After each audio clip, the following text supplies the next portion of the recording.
Lynn, who says, isn't the DA simply the controlled opposition? Well, that is a very perceptive question.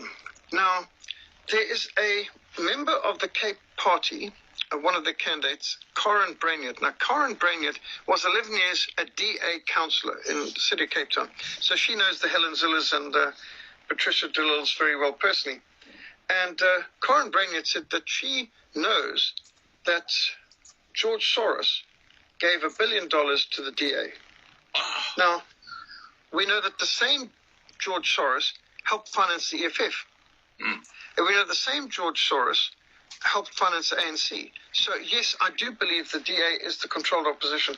Now, that does not mean that everyone in the DA know that they're being controlled, and it doesn't mean that all the people who vote for them are unprincipled at all. Not at all. I'm sure there are many sincere people in the DA who don't know this, but the upper echelon are basically bought and paid for. I've got no doubt, and you can see the DA follows the same globalist New World agenda, which is why they do not support the idea of Cape independence, even though their supporters do, because they support totalitarian, centralized, globalist agenda. They don't want decentralization at all.